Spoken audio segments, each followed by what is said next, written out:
For our next session, please give a warm welcome to Microsoft's VP of Teams Calling and Devices, Ilya Buchstein. Good morning, everyone. Thank you so much for taking the time to join me here. I have the privilege of leading the Calling and Devices team within the Microsoft Teams organization.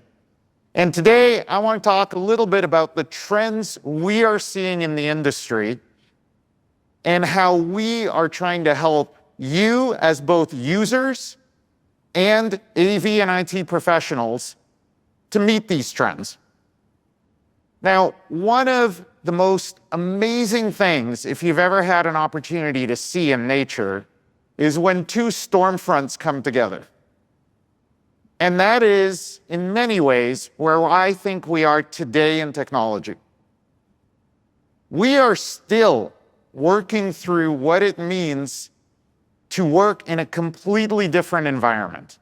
Whether you call it hybrid work, flexible work, new world of work, I think we can all agree that it is fundamentally different from what we experienced before the pandemic.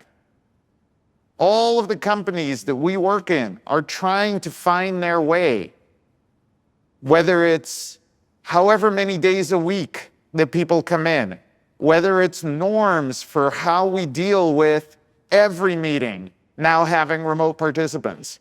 We're all trying to figure it out together. And as we do that, we are also experiencing the most rapid and impactful change in technology that I at least have experienced in my 30 years at Microsoft. And of course, no surprise, I'm talking about the AI technologies that we now see coming into the workplace. Now, I say that they're coming into the workplace, but the reality is they're already there. Whether it's using ChatGPT or Copilot from Microsoft or any of the many other tools that are now available, many of you and the people we work with already use AI every day to improve our productivity.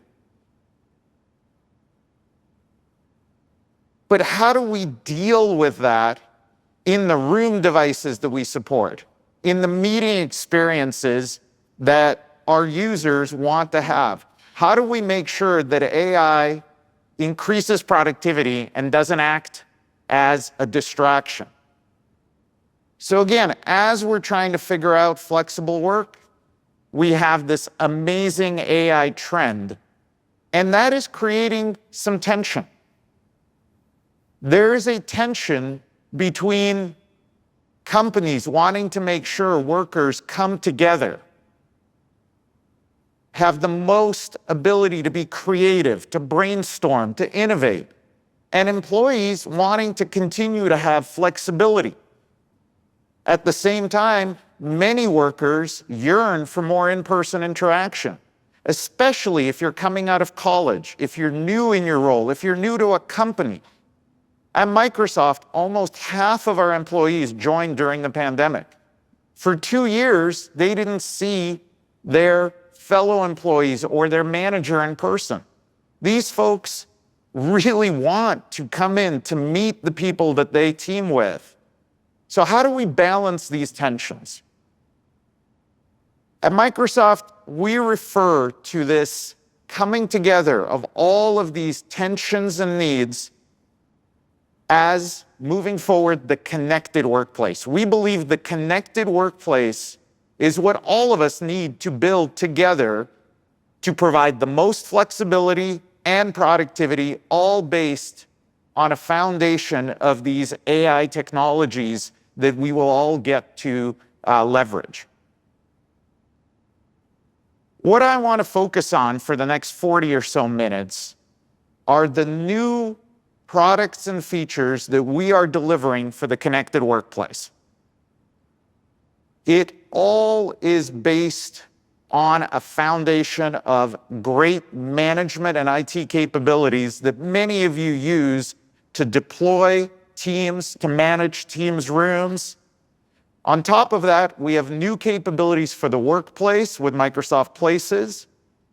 new capabilities in Teams rooms to provide the best Teams AI-powered experience for your meeting spaces, new capabilities for rooms that don't yet have Teams rooms. Bring your own device rooms to make sure you know what's happening in those spaces.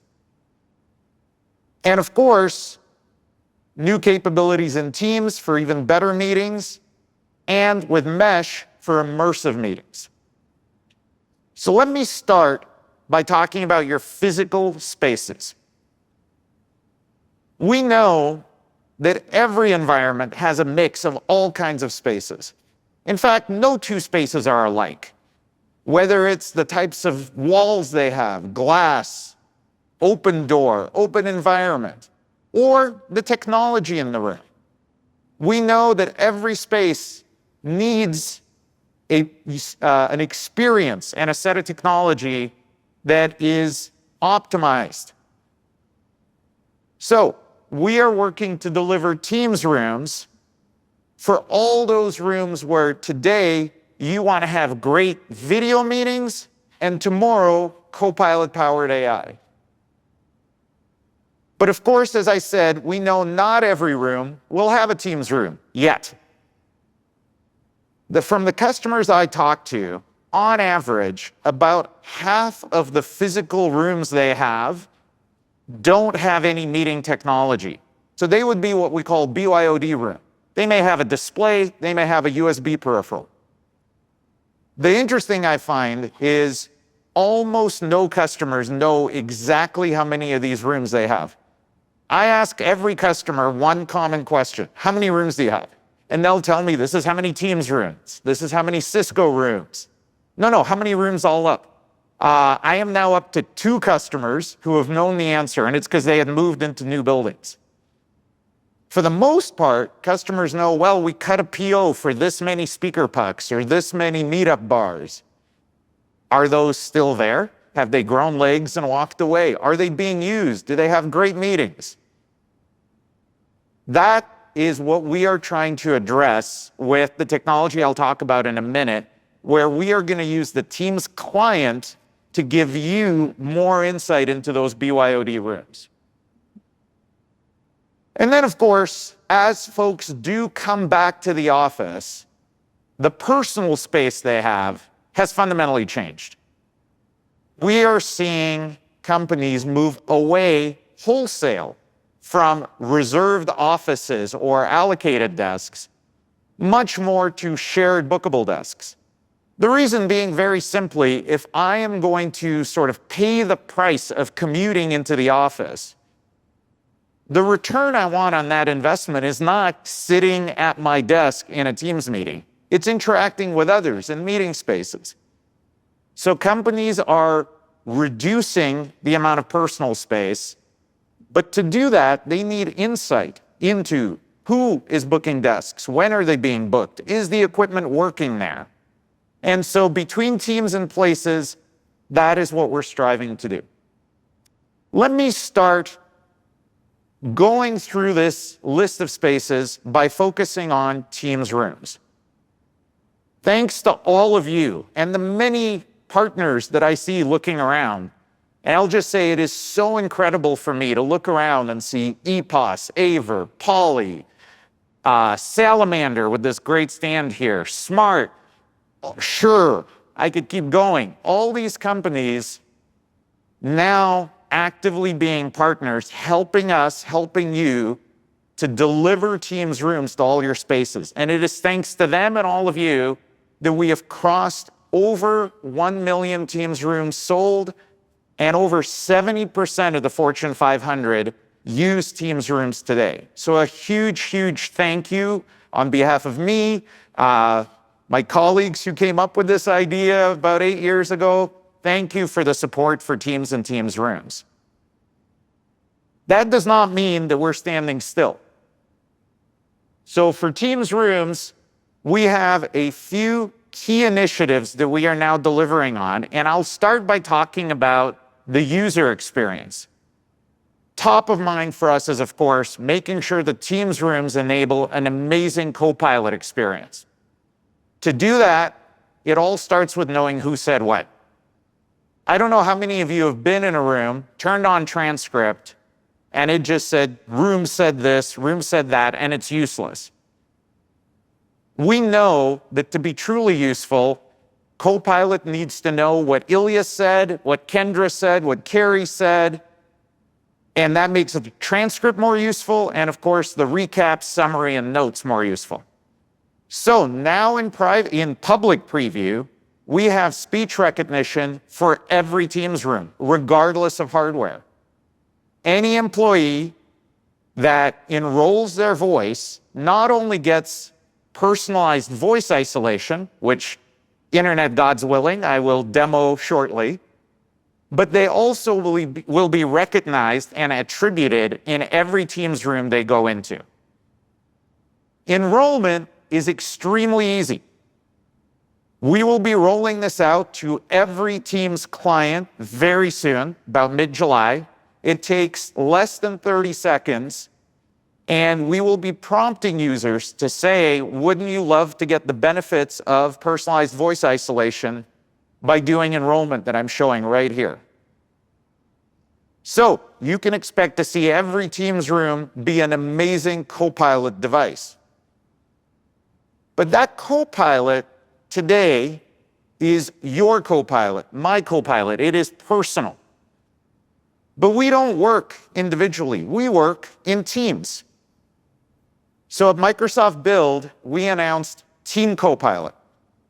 Think of this as an MBA level person that you can invite as a team member to your group chats, to a channel, and to every meeting. So all of us now have access to a translator, a facilitator, a timekeeper, a note taker. An amazing opportunity to get that help as another team member available to you anytime. I have a short video to show that, including how it works on Teams rooms. So let me go ahead and play that for you. Microsoft Copilot is evolving from your personal AI assistant to your team AI assistant. Introducing Team Copilot, a new, valuable team member helping everyone achieve more together. You'll be able to add Copilot as a meeting facilitator, taking notes during the discussion that everyone can edit and add during the meeting, along with follow-up tasks and actions for everyone to see. Sharing and managing the agenda with the team, keeping the conversation on track, and integration with Teams rooms ensures Copilot can continue taking notes, even for ad hoc meetings. You'll be able to add Copilot as a collaborator in chats, keeping everyone aligned with up-to-date insights as the conversation happens, and interacting with the team, responding to questions based on messages and shared files. You'll be able to add Copilot as a project manager, creating project plans with tasks and goals, and assigning them to team members.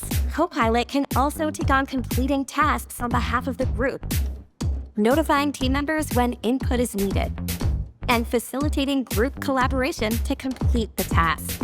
With Team Copilot evolving to provide team assistance, your team will be more productive, collaborative, and creative together. Microsoft Copilot. This has really deep implications for how you think about the value of having a Teams room, eyes, ears, and a brain in a space. Today, all of us think about it as video enablement. You know, we would put in a Teams room if we want to have a lot of video meetings. With Team Copilot, any space where two of us might walk in and have a one-on-one without a Teams meeting could become that facilitator, that note taker. So we expect many more spaces to want to have Teams rooms for that Team Copilot capability. Of course, AI is not just about Copilot. We are also using AI to continue to improve that hybrid meeting experience, to create a better consistency between people that are remote and people that are in the room. One of the most common things we hear is a room camera may not be ideal to capture everyone in the room, to make sure everyone's face is seen. So, later this year, we will be introducing automatic camera switching to our IntelliFrame capability. Put very simply, what this means is if I have my laptop open and my camera on, instead of seeing two views of me, people that are remote will always see the best view of me. People won't have to see the side of my face as I look down in my laptop. We will automatically switch so that everyone always is shown in the best light. But that's not all. We know that in many cases, as a remote participant, I want to direct my own story. Unlike watching a movie or a TV where we are accustomed to following the director's gaze, meetings are interactive. To be more involved in a meeting, I want to choose whether I follow Ilya's comments or an interaction between two people in a room. And so also later this year, in fact, coming to preview in August, we will be introducing multiple camera views with manual switching for remote participants. So you can be in control of your hybrid work experience in Teams. The next point that I'm very excited to announce is about using Teams rooms to deliver more information across your company. All of these beautiful displays for Teams rooms should be used to communicate information employees need to know. So I am thrilled to announce digital signage on Teams rooms in partnership with AppSpace and Zogo. Those companies will be the content management system. You will be able to point any Teams rooms to AppSpace or Zogo or just a URL. Coming later, you'll be able to also point to SharePoint as a CMS. And those Teams rooms will display content when not in use, enabling you to use every display in a really productive way. Now, I've been talking a lot about Teams. We're very proud of Teams. We also know that not every meeting is on Teams, by far.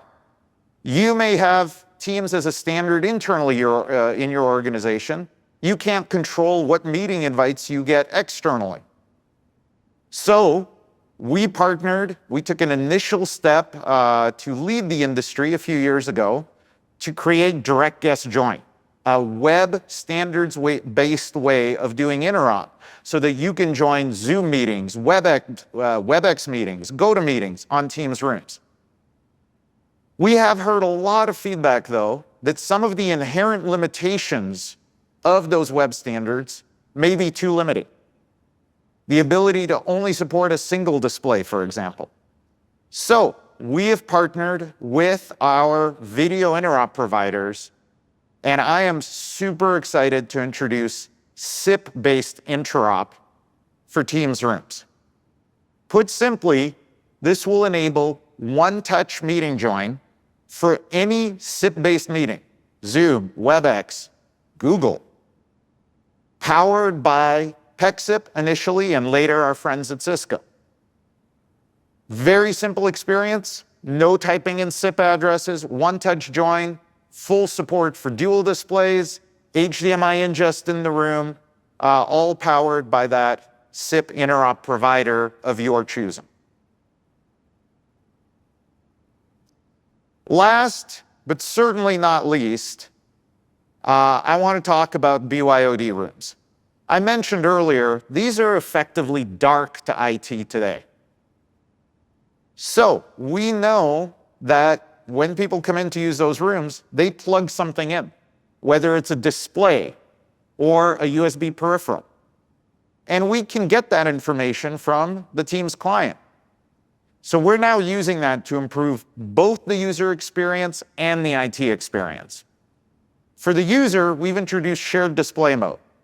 I don't know how many of you have plugged into a monitor and suddenly seen your wife's message about groceries or something else on the big screen that maybe you don't need the whole room to see. That won't happen anymore. With shared display mode, we create a separate meeting window in Teams that goes up on the big display, just like a Teams room experience, and your Teams stays on your laptop where it belongs, keeping your information private. We're also using the plugin event to identify that BYOD room as a room. And I'll talk about that in a few minutes when I talk about some of our IT innovations. Now we're using the same plugin event to also ship some exciting new features for bookable desks. One of the biggest challenges I hear in bookable desks is knowing that it's actually being used. Being booked is not the same as someone showing up. Being booked is not the same as someone leaving early. So we're now using the plugin event to actually check in on the desk and to check out. Just plugging into a display will be the same as saying, I'm actually here, and will show the desk was actually utilized. Unplugging will show that it's now free. This is just the first of many new capabilities in Teams and Places, including Find a Space, so you can easily make finding a meeting room or a desk seamless, quick, and easy. Okay, that's the user benefits. Before I transition to IT, there was one user benefit that I love and love demoing, so I'm going to try to do that right now. I mentioned earlier that enrolling your voice has two key benefits, one in a room, but one just for me, and that is personalized voice isolation. No matter how loud your environment, our promise is when you use personal voice isolation, the remote users will only hear you and your voice. Let me see if we can meet that promise. So I'm going to go ahead and start a meeting with my colleague who is right here on the show floor. Kelly, hey, how are you? Hey, Ilya, how's it going on your end? As you can see, I'm here on the show floor. I can't. Can you hear me okay? No, not really. There's a lot of noise. Voice isolation, so you can hear me. Okay, as I was saying, I'm here on the showroom floor at the GPA Lounge, and we're showcasing our workplace experience with bookable desks. Can you hear me better now? I can. You didn't just ask the people behind you to shut up, did you? They're still going, right? I can't hear you because it's so loud here, but hopefully you can hear me. Yes. And so I wanted to let your audience know to make sure that they check out our partners on the showroom floor, check out our new capabilities and devices, and enroll their voice today at aka.ms/voice profile. Okay? Awesome. All right, well, take care. Thank you. She couldn't hear me. Hopefully you all saw, you only heard her voice. I guarantee you the GPA folks behind her were still being loud. Now, I promised to talk about IT benefits, so let's talk about that. As I said, as soon as 5 people plug into a device, we say, hey, that is probably a room. And it will show up in our room management portal, at which point you will be able to say, yeah, I know exactly what room this is, and link it to a room calendar account. Moving forward, we're actually going to try to do that automatically. Based on looking at the calendars of the people who had the plugin event, we think we'll be able to do a pretty good job of guessing what room that is.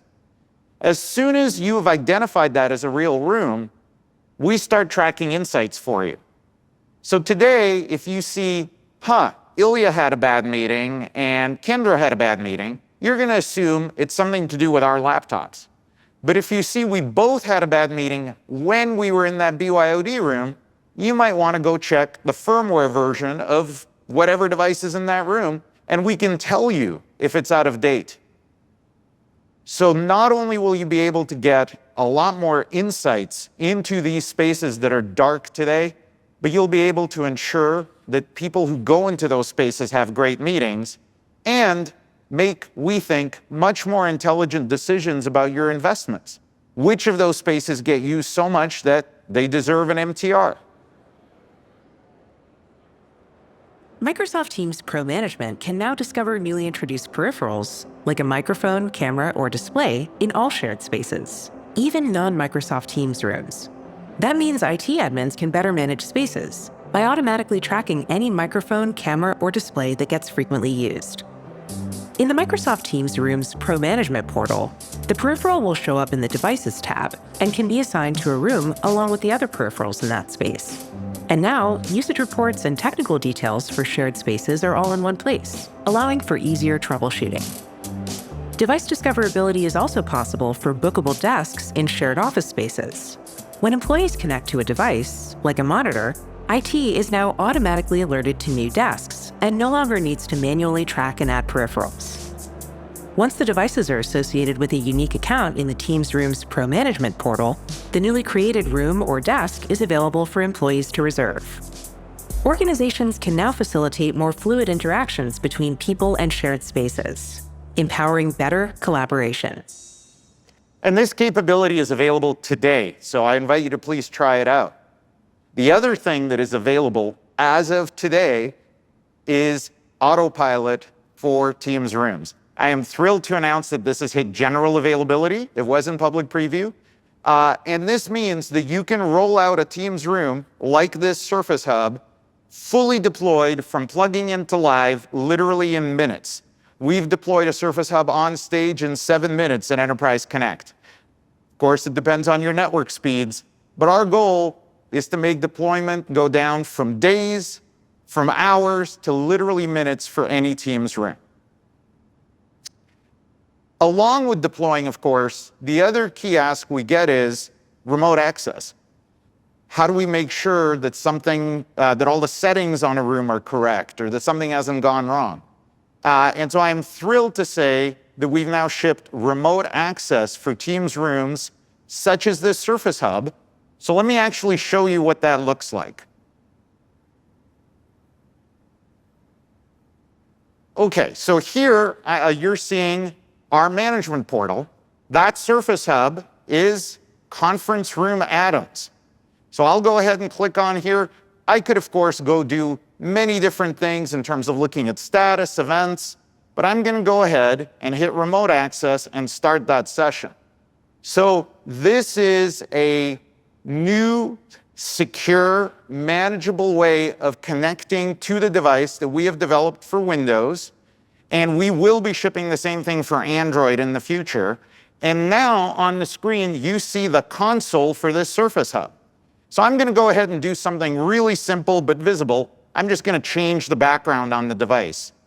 So I'll go into Settings, log in as administrator, and this gives me the exact same view I'd have on the console.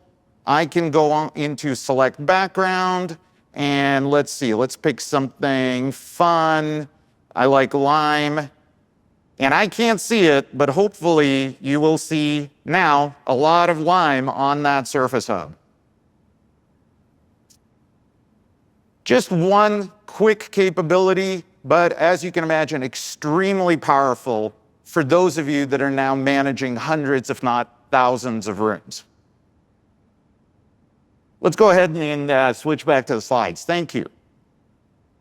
I mentioned Teams Room Android, and one of the things we've heard from many of you is an ask from Microsoft to do more on this platform to ensure consistency, security, and to frankly help our OEMs ship faster. To that end, about a year ago, I was privileged to announce the Microsoft Device Ecosystem Platform, a Microsoft distribution of Android. At that time, we announced Jabra as our first partner that's going all in on MDEP.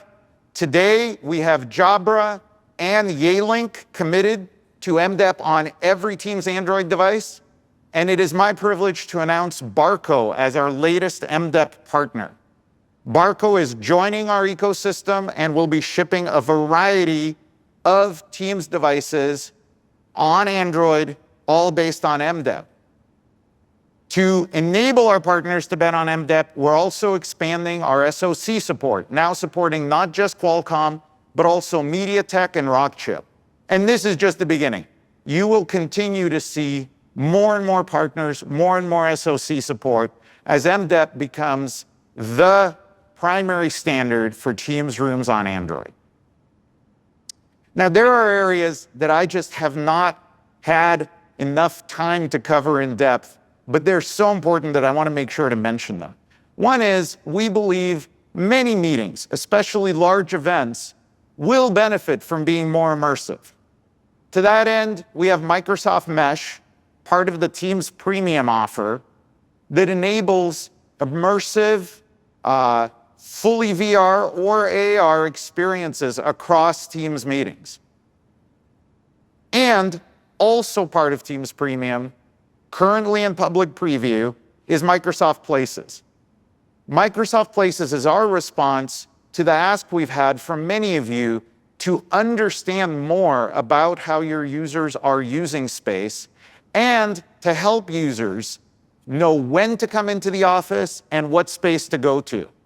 So this is the platform that, together with Teams, will help you coordinate your space, modernize your space, and optimize both the space and your employee experience.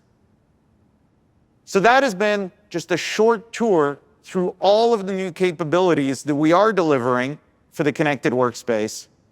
And I can assure you we're not going to be standing still. There are many, many more announcements I can't quite make yet, but we will continue to invest in AI and flexible work and bring those together for you in Microsoft Teams. So with that, I want to invite you to learn more about everything I talked about in the blog that you can get to with this QR code. And I have about 14 minutes where I would love to take your questions on any of what I covered or really anything having to do with Microsoft Teams. So thank you, and I'd love to take your questions.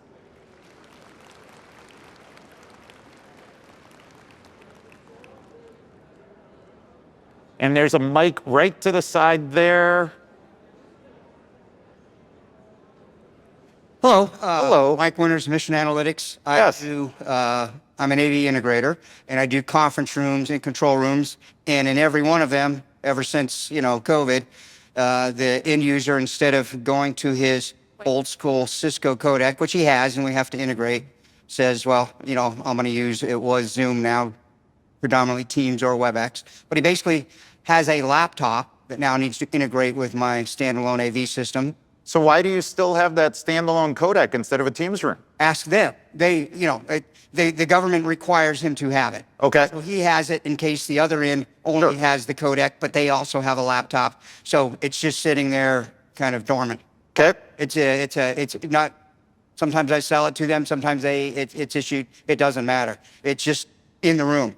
Okay. But so separately, the main activity that they do is take a laptop, hook it up to the video wall, and then plug in the USB, which will then bring in the audio camera. Okay. As I looked at and listened to your presentation, I'm like, well, we never called that a Teams room. I guess it's a BYOD. It's a BYOD It's room. not a simplified, it's a complex BYOD. Yep. But in the end, it's any, so one of the issues is they'll have different laptops showing up, and they'll say, well, I can't connect, and I'm trying to troubleshoot their unknown laptop so that they can, and usually it's a restart, restart the one-link bridge from audio so that the microphone, it's never an issue with Teams. Yeah. What it's doing, it's an issue of, is the laptop talking to my camera? So the question is there, what's a better way to get support when someone's using Teams, but it's not a Teams room? Yeah, so I think the first thing I'd say is what you're describing to me is, for lack of a better word, the kind of sort of legacy room where meetings take 15 minutes long to start. They're not good. It's exactly why we created Teams rooms. So the first thing I'd say is, why aren't you using Teams rooms or your customer? Many of those Cisco codecs can actually be converted to Teams rooms if they're relatively new. I would invite you to talk to Cisco about that. Yeah, fair enough. In terms of what you said, I think it's going to be super difficult for us to support Teams with any sort of arbitrary USB video bridge. We try really hard to certify a set of peripherals to make sure they work really well. We support certified peripherals. With anything else, it is a bit of best effort. I know nothing about that Vadio bridge and what the challenge could be.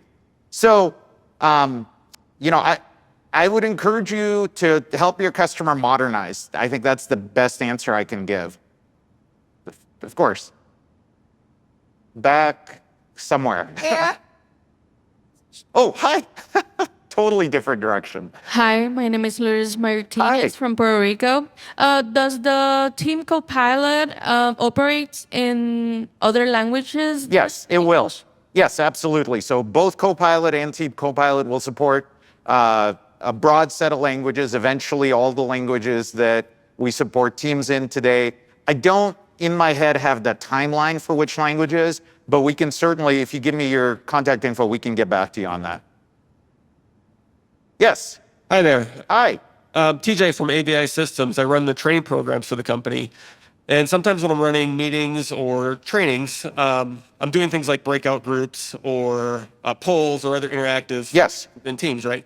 Will the Copilot for Teams be able to take some of those tasks for me so that I don't have to stop what I'm doing to get some of those things set up? Yes, absolutely. So Copilot today can look at everything in a meeting. So your Copilot can look at, hey, what are the poll results and other things happening in meetings? Team Copilot will be able to do that for the meeting all up. Yes. And I think, yes. Hi, John, Mass General Brigham. Two quick questions. So are you planning on rolling out an option for Teams licenses for large meetings of 1,000 plus participants? So we have that today. So Teams itself can support thousands of participants. It's either 5 or 10,000. I will remember, but Teams itself can support many participants. And then Teams Premium, which is an additional license, includes support for many thousands, I think up to 10,000, as well as Town Hall, which can scale for up to 100,000 participants. And you had one more. Yes, last thing is, does IntelliFrame require Bluetooth beaconing? No, they are completely disconnected. So IntelliFrame is the ability to frame people. That can either be done in camera with OEM AI or Cloud IntelliFrame, where we do that. Has nothing to do with Bluetooth beaconing. We use beaconing for, and by the way, we're introducing ultrasonic beaconing later this year, in addition to Bluetooth. We use beaconing for proximity join and for casting, Teams Cast. One more, yes. Ilya, how are you? Brian Marks. Great. Hey. Thank you for taking the time to field all these questions, by the way. Quick question for you. I wanted to talk MDEP. When yes. talking about the capabilities of manufacturers to have their own proprietary device management, remote monitoring capabilities, how does that integrate with MDEP, or is MDEP exclusive, meaning a manufacturer's capabilities to do those things won't be tied in from their previous Android operating system to the new one? Yeah, so we are not trying to do, we're not trying to exclude anything in MDEP. So MDEP will allow OEMs to add their own agents, such as for Logi Sync, which is what I believe you need for your management offer. You know, our view on management overall is that our solution, Pro Management Portal, should offer everything that Teams devices and Teams administrators need. We do not have ambition to go beyond Teams devices, right? So we're not going to say, hey, we can also manage if you have some blinds or Zoom room somewhere. But for Teams devices, our goal is to have everything you need in Pro Management Portal. And then it is up to every customer to say, hey, we would also like to then use Logi Sync, Pulse, Lens, or any of those solutions to augment for whatever needs they may have. And that's going to continue to be true with MDEP as well. One more? Oh. Yes, right back there. Sorry, I couldn't see you. No, you're okay. Tyler from NCR Voix. Yes. I wanted to jump off the question from the gentleman from Logitech. Speaking on MDEP and management of these Teams rooms on Android, most companies, including our own, follow certain security standards where when you enroll an Android device, it must be enrolled in Intune. Yeah. Will Microsoft be issuing guidance or settings or preferred settings in Intune so that it's a little more frictionless? Absolutely. To get Android into our environment? Yeah. So one of the things we're in process of doing is transitioning from what we call Company Portal, which is our current sort of enrollment client on Android, to the new Intune AOSP client. So that transition is going to happen over the next, depending on how it goes, because we really don't want to screw up any devices, let's say 6 to 12 months. In parallel with that, we will be issuing guidance very soon, I believe, around here are the Intune policies you want to have so that when these devices enroll, they don't break. Meaning, here's the exceptions, here's the policies to apply. So keep an eye on our blog, but absolutely, as we move to Intune AOSP, which is, by the way, built into MDEP, we will be issuing that guidance. Yes, hi. Mo Hasna here, great presentation with Thank you. Pamina Pipeline. So we have a diverse staff where we have field, we have people in the office. And the biggest question that I get asked is when will Microsoft support content on dual displays versus having presenters on one and content on the other? So on Windows, we already enable content to be duplicated on both displays. So I'm gonna guess you're talking about Teams Room Android? Yeah, I don't know the answer to that. It is on the backlog. So over the next 12 months, what we wanna do is anything where the user experience is not consistent, we wanna fix that. Yeah. So I'll say at least by a year from now, that should be there, if not sooner. Hi. Hello, Patrick from Higher Head. Do you know if Team Room will have the option to have more than 2 output screens? No. The short answer is no. That is not something we're looking at. Now, I'll tell you why. So we have seen customers say, hey, we can duplicate, using HDMI duplicators. The biggest shift, though, we've seen is from lots of sort of smaller displays to very large 21:9 displays where we can show chat, we can show meeting agenda. With Copilot, we can show transcription. So right now, I would say we have heard that request, but with the shift in how rooms are being configured, we're not convinced that it would be worth the pretty significant work it would take.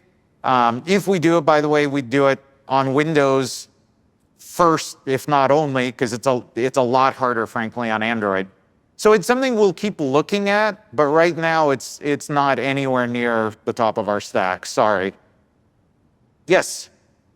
Hi, how are you doing? Daniel Moshe with Inter Technologies. Yes. As a field engineer, one of the problems I've been having is trying to... Can you lift up your mic a little more? Sorry about that. It's okay. One of the things I have a challenge with is explaining to clients a lot of the differences in mental ergonomics, if you will, between vernaculars, labels, and the addition of new labels on top of labels, changing of labels. Does Microsoft plan to have any kind of classes or certifications that I might be able to lead my client to where they can have an in-house person learn everything about Microsoft Teams and maybe get a certification and give feedback so that, for one good example, if you will, one of the things I have a hard time explaining is the call button and the Meet Now button. The call button is for Microsoft Teams calls. Yeah. However, if you want to dial a phone number, you can do it in Meet Now, but not under call. This is very confusing to them. Gotcha. Yes. So for Teams rooms, we actually have a sales certification and a technical certification today.